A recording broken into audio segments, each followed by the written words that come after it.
खुलुमबाय BTR news चेनेलाव गासैखौबो बरायबाय। आंनि चेनेलखौ साबस्क्राइब खालायाखैबा साबस्क्राइब खालायदो आरो बे खाथिनि बेल आइकन बेलखौबो थुनानै होदो जाहाथे भिडिअ होबानो सिगांग्रो नटिफिकेसन सौहैनाय बायदि।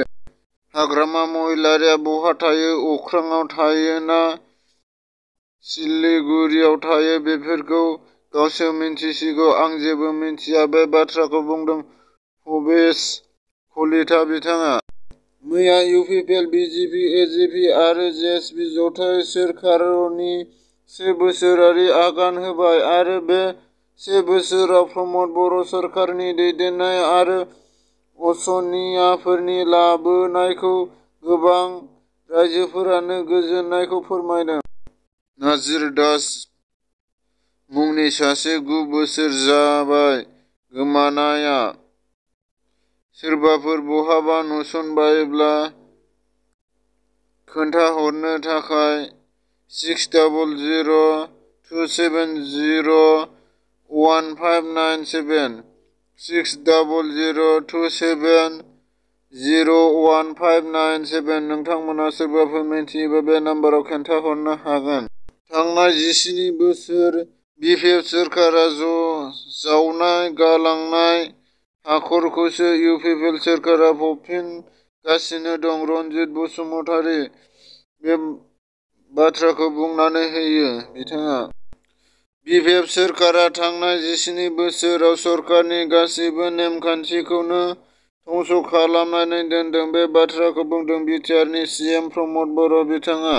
2 बोसोर बैसोनि सासे गथ' आर'पि दैमारिखौ जोबोद गाज्रि हाग्रा बिफाननि फरेस्टारफोरा बुथारनाय जाथायखौ लानानै बे जाथायनि थाखाय बिजिरनो नागिरनानै मैया साउथ कामरुप डिस्ट्रिक्ट एबसुआ प्रि-डिपार्टमेन्ट अफ रिलि नि गोख्रों दाबि हाबाफारि लादों।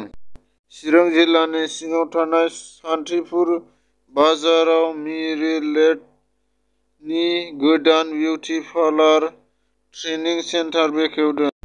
हरखाबै एमएलए अखिल गगৈ बिथाङा Kokrajhar टक्सआव 50/2021 wish 171G505 IPC case नाङाव नुजाथि फैनांगौ जादों। आथिखाल गगৈ बिथाङा एनटिपिसि नि नर्थ इस्ट प्लेन्स जानायाव बर'नि नंखाय बर' बागुरुम्बा मोसानायखौ बर' हारिमु आफादा केस होबाय।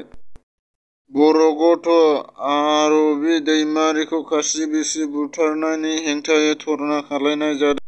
मानास मावजिगेन्द्रि टुरिजिम ससाइटिआ गं 8 गामि आफादफोरनो 5,000 रांनि चेक आरो 3 गामिनो 3,000 रांनि मदद होदों।